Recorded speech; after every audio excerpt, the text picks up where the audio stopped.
Hi, friends. I did not think I was going to be recording this podcast episode.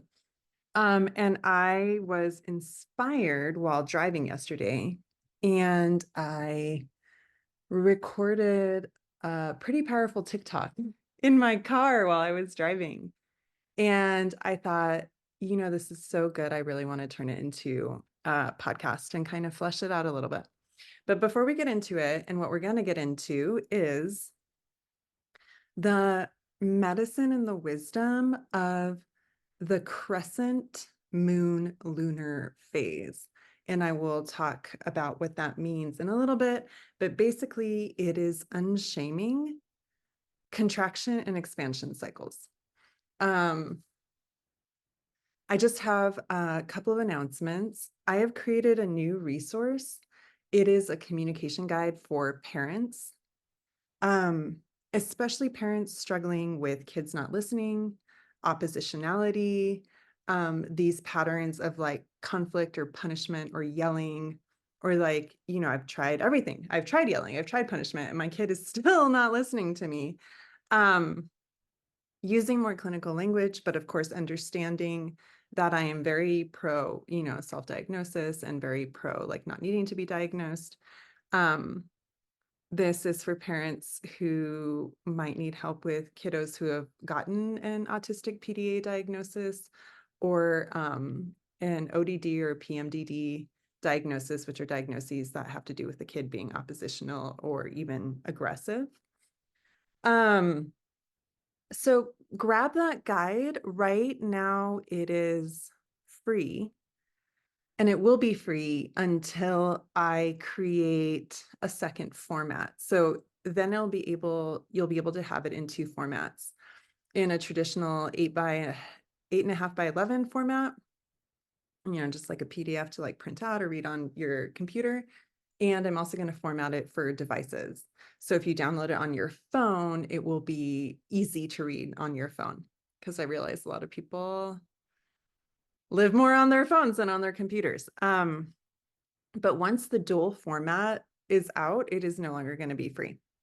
That being said, for people who download this guide, I am also offering, I don't ever put my stuff on sale. I hate doing that kind of a promotion, but I am feeling really called to offer 33% off a single session, and we can really use that session in an intensive way to dial in kind of communication strategies for your unique kiddo and for their unique personality and needs.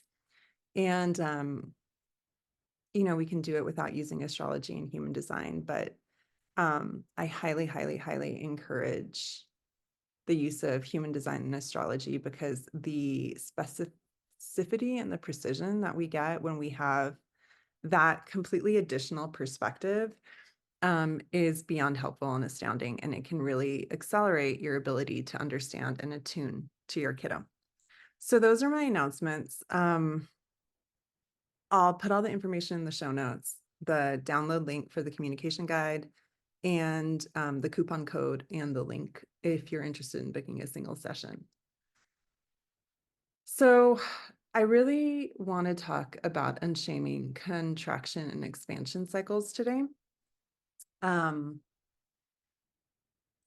it's, this has like been a thing in myself, and I have used it to shame myself. I've used it to believe that I'm never going to amount to anything. I've used it to believe that like I just am a failure at everything. And recently I have begun to realize, no, this is just my natural rhythm.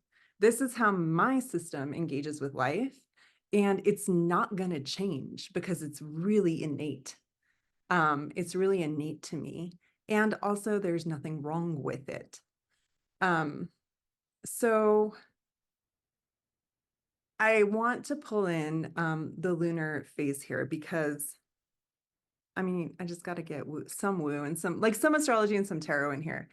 And I haven't really thought about how to organize this. So I'm sorry if it's a little bit jumpy, just bear with me.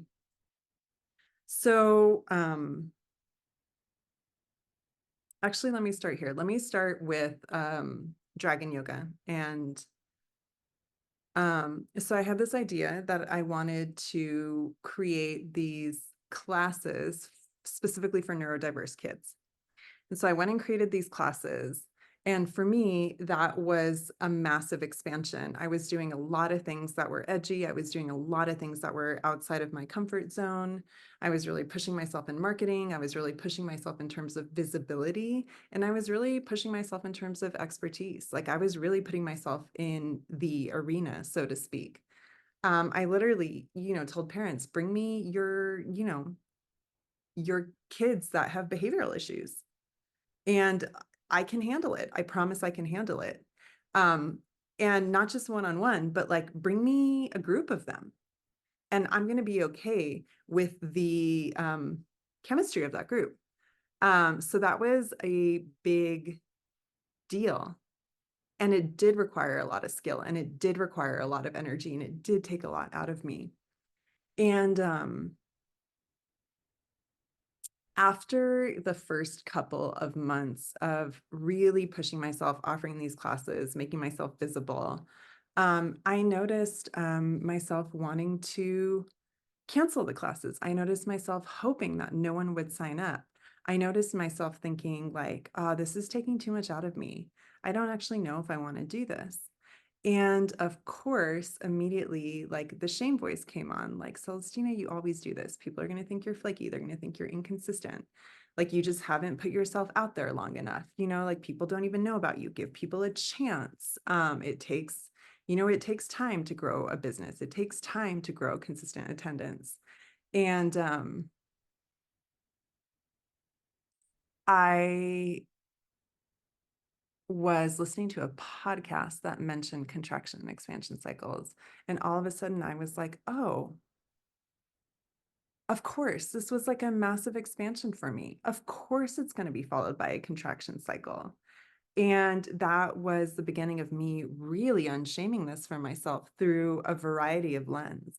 And so immediately I remembered, oh, of course, like in my astrology chart, my natal moon phase is the crescent moon. And so in astrology, um, the moon is in a particular phase when you're born, right? Like the moon is always going through phases. And the moon phase is essentially like a relationship between the geometry of where the sun is and where the moon is in the sky. And so our crescent moon, or sorry, our lunar phase, whatever phase the moon is in at birth, can actually tell us a lot about like an underlying pattern that we're in when it just comes to living life. And crescent moon is kind of this energetic, um, it's actually a really interesting one. And when I first found out my lunar moon phase, a lot of times, like when we first find out our astrology, we kind of hate it. We kind of wish that we're something else, like there's like certain signs that like have a stigma, and then there's certain signs that are like glorified, and like, same thing with like aspects and stuff. So it's really common.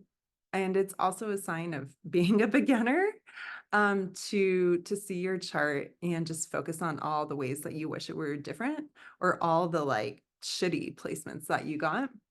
So crescent moon phase of all, like I think if we're playing the same game with lunar phase, I think a lot of people would like full moon is the phase that you want to be, right? Full moon is like the good one or whatever.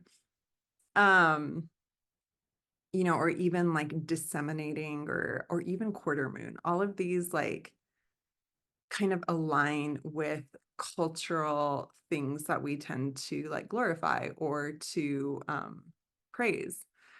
And I'm not going to go into all the moon phases and what they mean here. I really want to focus on crescent moon, but if you are interested, there are resources on the internet. You can also, book a session with me. It can be an educational session. It can be about your chart. But crescent moon phase is really this energy of like being in between new moon. And new moon is this kind of more,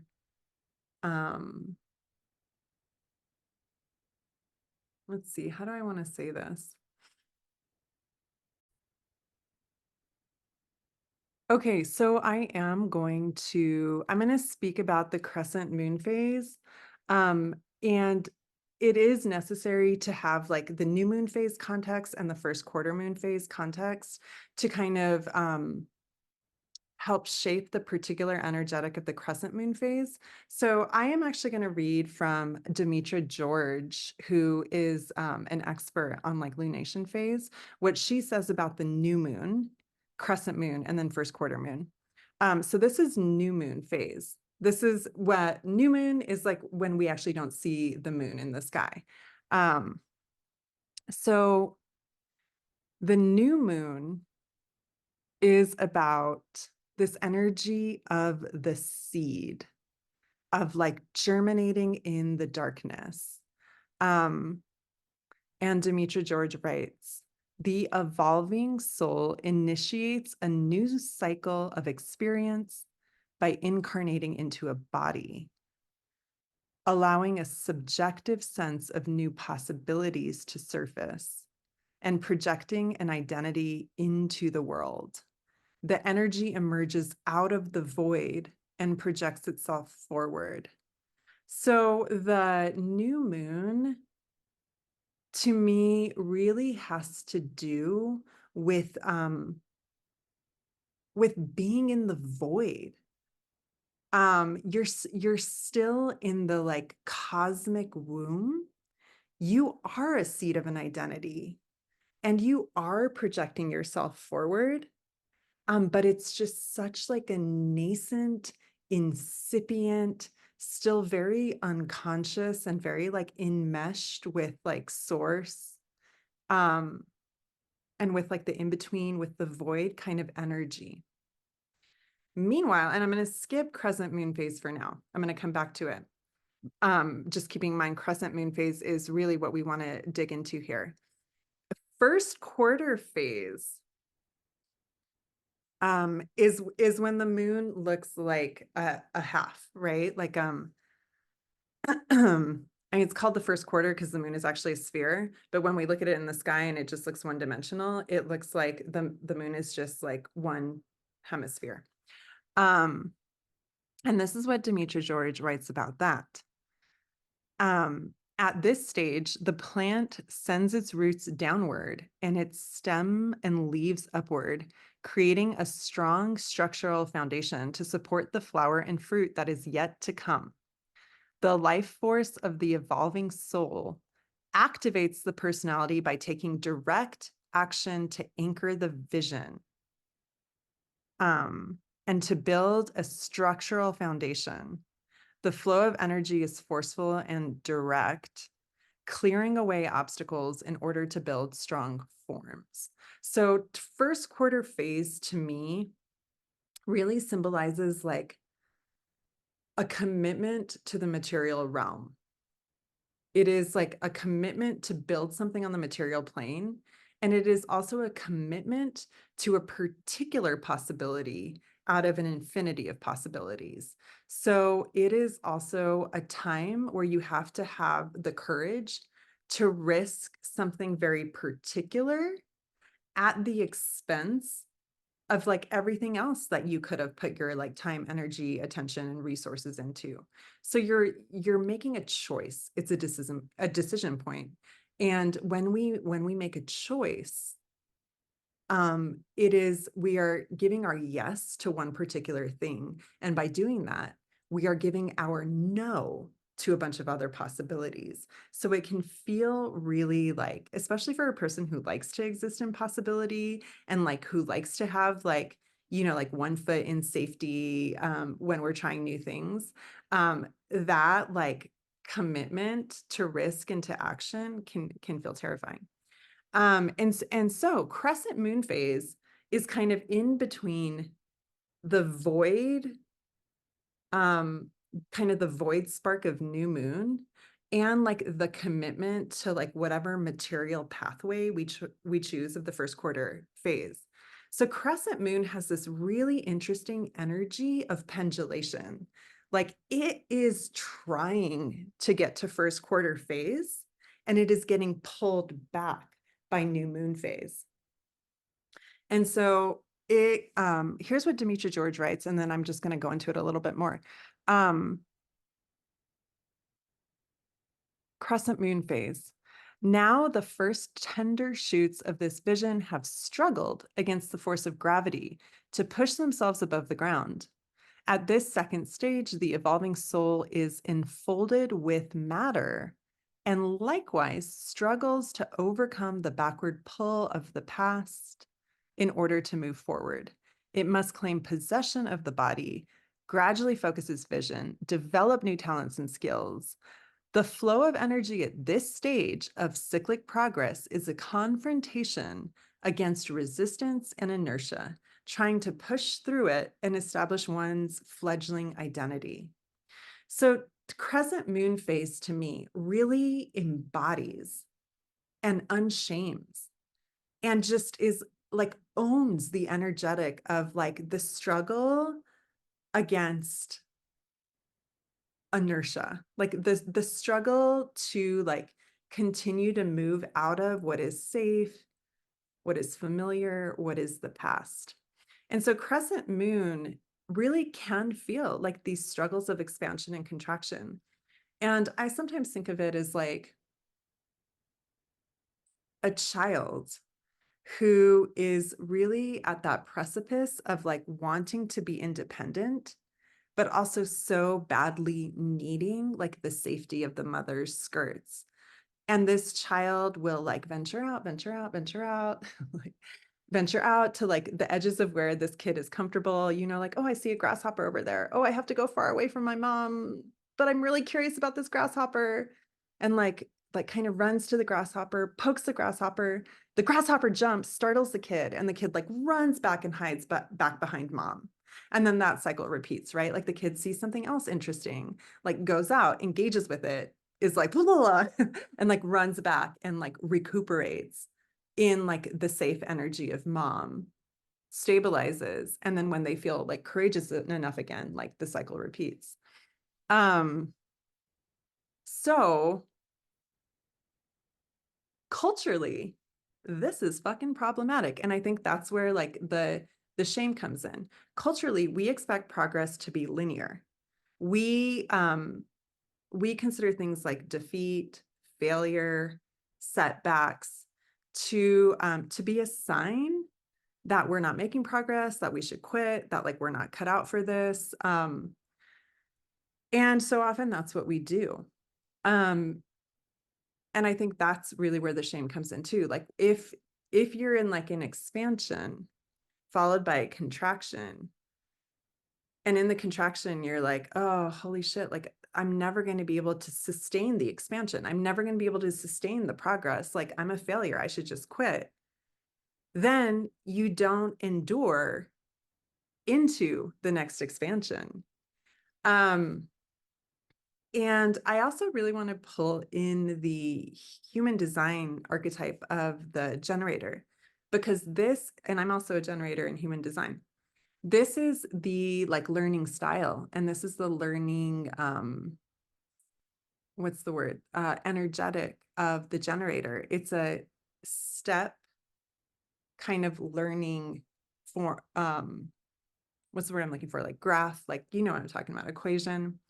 And when we are having that like expansion, that acceleration, that like really quick progress, that place where like we're really proud of ourselves, that place where we think that we're in like our future self, or like we're in our aspirational self energy, that is followed by a plateau where we can experience zero progress, we can experience even regression, we can experience doubt in ourselves. We can experience doubt in that, is this even the right path to be on?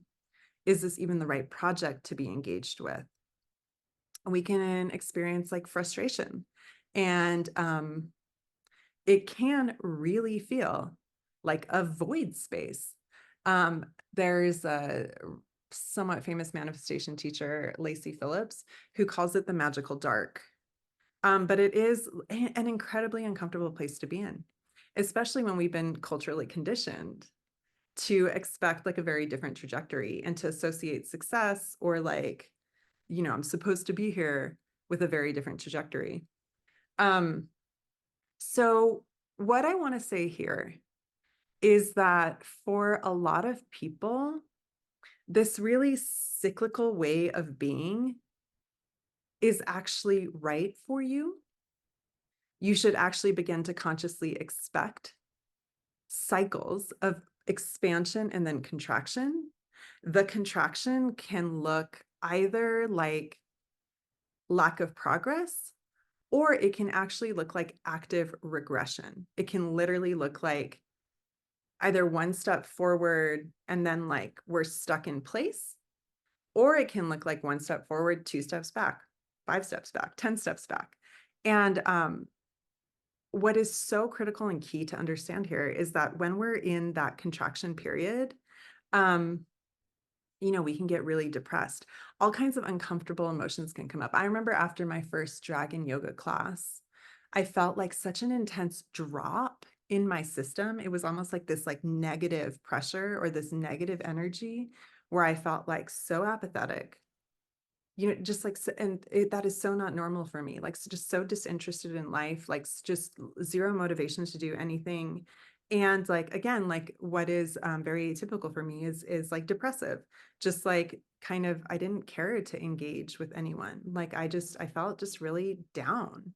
And there wasn't like necessarily anything to feel like, like sadness or grief about, but I just like, I felt so down. And, another way that this can show up, and it did for me in dragon yoga, is this like very active resistance towards continuing linear progress, right? Like at some point I was trying to ignore it, I was trying to push through it, and at some point I just had to invite this really insistent voice in me that was like, I want to cancel these classes, I am hoping no one shows up. And the trick here is when the contraction happens, to not like fully collapse into it, right? The trick is to like, for me, the contraction is an invitation into rest, first and foremost, because it takes a lot of metabolic energy to change our patterns, to expand ourselves, to take risks, to do things that are unfamiliar, to become more visible, to take up more space in the world. This all is, there's just no way around it. It is metabolically intensive. So just like the sheer fucking biophysics, you're gonna need rest after a big energetic expenditure. Like we don't shame ourselves for sleeping at the end of the day. So like this is like the exact same thing. And then there is a second piece, but really rest is critical. Don't skip rest. Some of you will be tempted to skip rest and jump to the second piece. That is why I'm pausing and keeping us here. Rest is what the contraction cycle is asking for. Rest is the right thing to do in a contraction cycle. The second thing is analysis. The contraction cycle is giving you some space so that you can go inward instead of continuing to be outward and continuing to push. The contraction cycle is asking you to pause and go inward and, do the thing where you're like, what went well, what didn't, what did I learn about myself? What do I want to do differently next time? Like, what needs celebrating, right? Like, what do I just need to be with in order to integrate it into my system? So the tarot card associated with the lunation phase of the crescent moon is the high priestess. And if you guys have heard me talk about tarot, you know that my primary reference there is the Liz Green Mythic Tarot. And in the Mythic Tarot, she uses Greek mythology and like Greek mythological archetypes to kind of flesh out the theme of each card. And in the High Priestess, who do we meet but Persephone? And if you don't know Persephone, I'm just going to tell you really quickly, just a short synopsis of the myth. Persephone is the maiden who was kidnapped by the god of the underworld, Hades. And in the underworld, she was either tricked into or made the decision to eat some fruit from the underworld. And then that bound her to the underworld, and that bound her to Hades. So she could not go back up to the surface world. And her mom was Demeter, who was the goddess of fertility and plants and growth.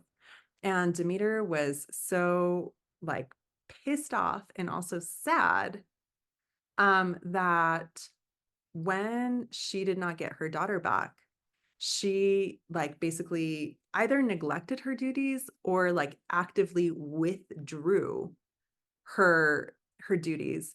And so the earth withered, crops died, the human population became endangered. And so there was an intervention. And ultimately, what was decided is that Persephone would spend half her time in the underworld and half her time in the surface world with Demeter, her mother. And what that ended up creating is the cycle of seasons. When Persephone is down in the underworld, Demeter is, grieving and pissed off. And the world goes into winter, all the plants die. But when Persephone is in the surface world with Demeter, Demeter is happy. And so there is flourishing and flowers and fruit and nourishment. And that's another kind of so the high priestess card to me is really a card of cycles, of the necessity and the wisdom, and again the unshaming of cycles and seasons, of having this. And to me, it's not just a one-time thing, I'm in a winter of discontent. It's no, there's going to be this steadiness. That's the beauty of this. You can count on the steadiness and the consistency of contraction, expansion, expansion, contraction, right? We freak out when we're in a contraction because we think it's going to be forever. We feel over entitled in an expansion because we think it's going to be forever.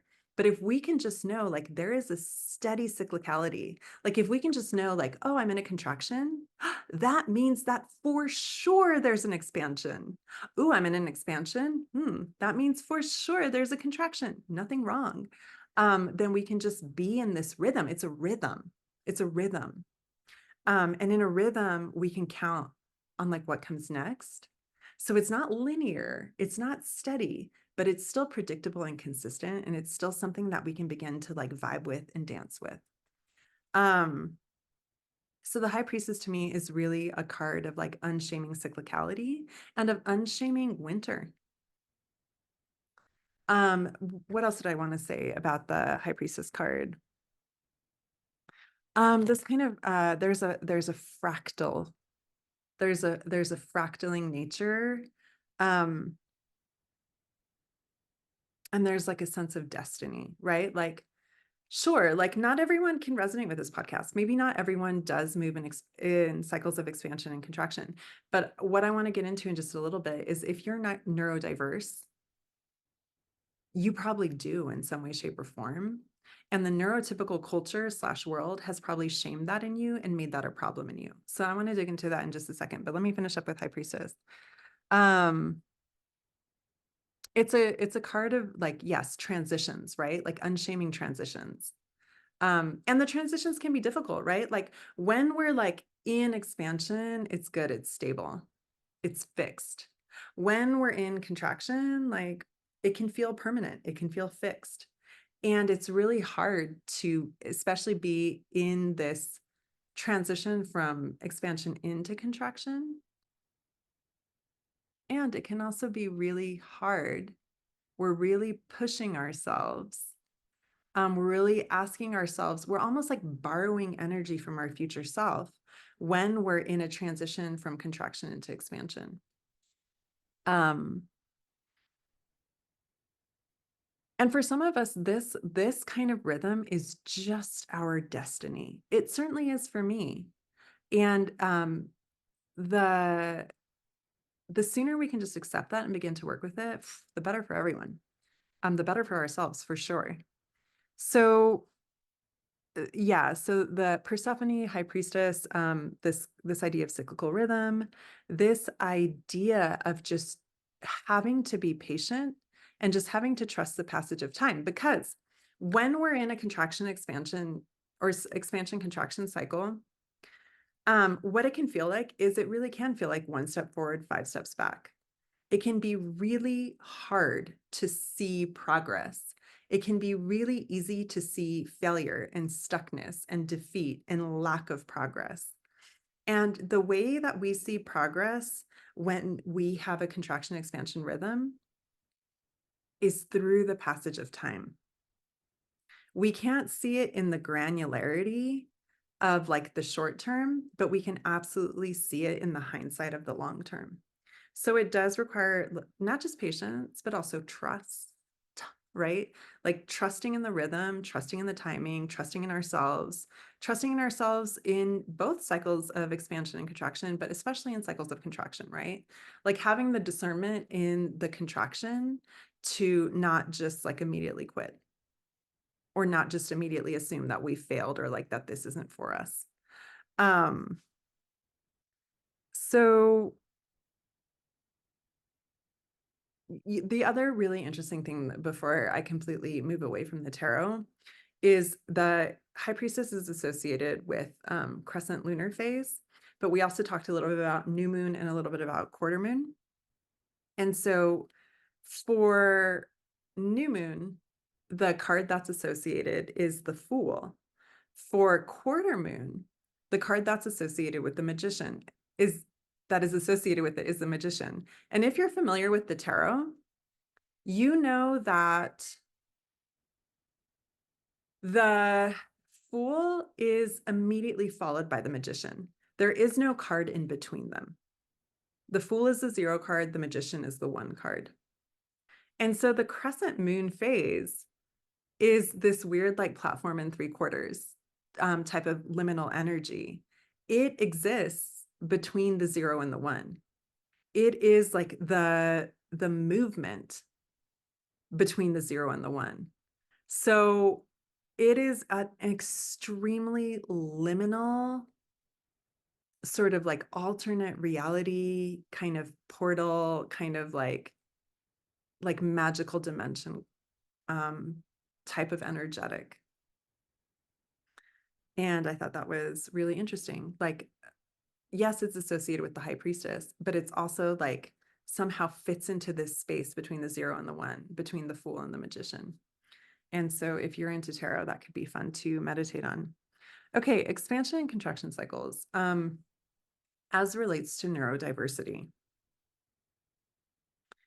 In neurodiversity, a lot of times, extremely often, what we have is a situation of like needing to expend a lot of energy or bandwidth or spoons to like do something to function in the neurotypical world.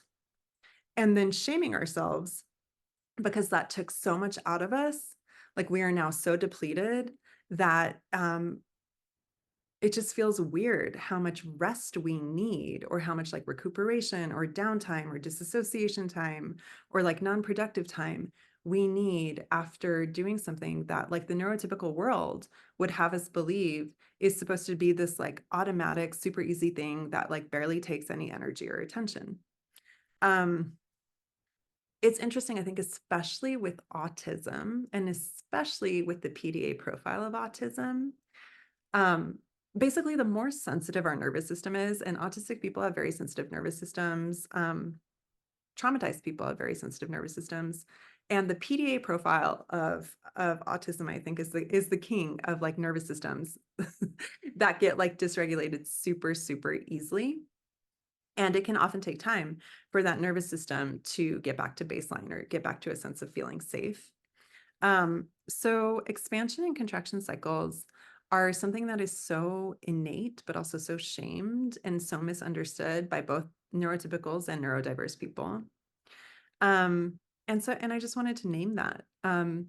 So as someone who has both crescent moon phase and also as someone who identifies as autistic PDA, This has been, profoundly liberating for myself to just kind of realize like, hey, this is the rhythm of my life. And also just to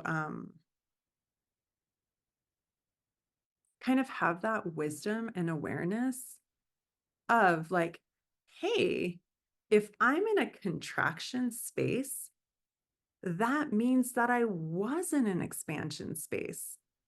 Because the other thing that I really want to point out that I don't think I have yet, but I think is really important to notice, is this kind of rhythm, expansion, contraction, is only possible because there has been an expansion. The expansion, it's not a chicken and an egg here. I want to be very clear. This rhythm initiates with an expansion. It does not initiate with a contraction.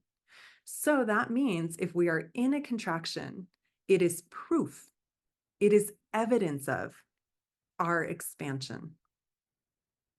And that can feel really fucking good to be like, I know the reason I'm in this like uncomfortable place that feels like failure is actually because I took a risk on my future self, because I believe in myself, because I'm trying to progress, because I made like a concerted material effort towards progress. And the quote that I pulled in my TikTok and that I really want to pull in here is the Theodore Roosevelt quote about the critic and the person in the arena. I'm just going to look it up. Hold, please. So here's the quote. It is not the critic who counts, not the man who points out how the strong man stumbles or where the doer of deeds could have done them better. The credit belongs to the man who is actually in the arena. Okay, and let's like gender expand this, right?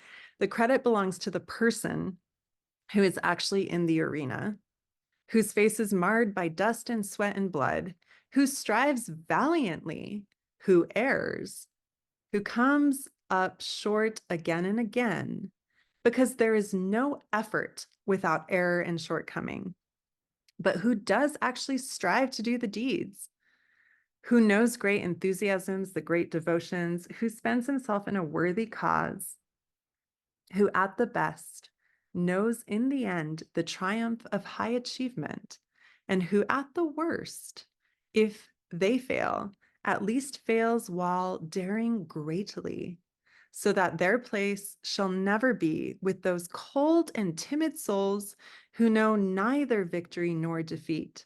So the point I want to make here is that there is an alternative to expansion contraction. And that alternative is like total freeze or total comfort baseline, where like you're never pushing yourself. You're never trying to grow. So yeah, like it's safe. You never necessarily have to know a contraction, but you also never know yourself as someone who dares greatly, who tries, who risks, who is willing. And so I think what I really want to say here is this contraction expansion rhythm can feel really destabilizing. It is not consistent. It takes a lot of energy, like I said, to be in both places and also to be in the transitions. So we think we're doing it wrong. We think we're doing it wrong. And we think that doing it right feels like baseline, like steadiness, like ease. And what I want to just explicitly affirm is that if we're in baseline, if we're in steadiness, yeah, sure, we're not like in contraction cycles, but we're also not in any kind of expansion. Make no mistake. We are not in any kind of expansion. We are in a steady state. We are in a stagnant state. So please know this. If you feel like you're in contraction, that's because you have risked and dared greatly an expansion. And also, please know, take your time in the contraction And like, trust yourself that when you are ready, when you have recovered, like when you have sort of reoriented, when you have like reviewed, right? I promise you will go into another expansion. Trust yourself. Trust yourself, that you are like not a lazy person, not like someone who never succeeds. The next expansion will come. Trust this rhythm, right? It is a rhythm. Like as surely as summer is followed by winter is followed by summer, like that is what this rhythm promises you. And so I really wanted to be clear. We think that what we're looking for is like a baseline steady energy. If you are crescent moon phase, if you are neurodiverse in any way, but especially autistic and especially autistic PDA, what you are actually looking for, what is actually right for you, is this rhythm of expansion and contraction. Do I want to see anything else here? Sometimes these podcasts get really long because I'm just like repeating myself. No, y'all, I think that's it. Okay, well, this was a fun little chat. And it is always so lovely to hang out with you humans in this way. Just a reminder, links in the show notes to the parent communication guide and also to a 33% off session with me. Until next time, sending you all lots of love and support. Today's transmission for you, TikTok, is I'm thinking about cycles of expansion and contraction. And I just really want to unshame the contraction that comes after an expansion for some of us, or maybe all of us, right? So the way that the myth, the story unfolds is that we do something really bold, really courageous, really aligned with our future self or our aspirational self. And it feels good and we're really proud. And then it feels like maybe regressive inertia or something, right? Like there might be like a really big drop afterwards where we actually experienced our capacity as less than our baseline before we expanded. We may want to cloister away from the world and just rest and recover. Or even though ultimately this experience of expansion felt so good, old fears and worries and limits and resistance come back almost stronger than before. So that's the experience that I want to talk about through the medicine of the crescent moon phase. So in astrology, we have our natal chart, and our natal chart has a particular relationship between the sun and the moon, right? Like the moon was at a certain phase when we were born, and that phase can tell us something about how we move through life. And for anyone who has crescent moon, it is exactly this energetic of pendulation between like courage, expansion, and then like retreat, contraction. And I have crescent moon phase in my natal birth chart. I don't want to get too into the weeds, but you can also look at what moon phase your progress chart is currently in for like a kind of current moon phase situation. And you're welcome to book a chart analysis with me if you want to dig into this personally with your own chart. But the wisdom of the crescent moon phase is unshaming this contraction that happens after expansion. Because I think we immediately go to like, oh shit, I failed. Or like, oh shit, I wasn't able to sustain my expanded self. Like I did for a minute, but like here I am, back in the trenches, back in this like regressive place, this thing that I can't seem to overcome. And what I will say to you is that you're not doing it wrong. That regression is normal. Sometimes, or many times, it is one step forward, two step back. But if you keep it up, then eventually you are further progressed than you were before.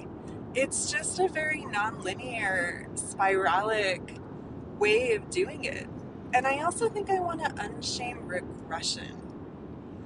This idea of like regressing. I don't know that there's any positive connotations around regression. But I think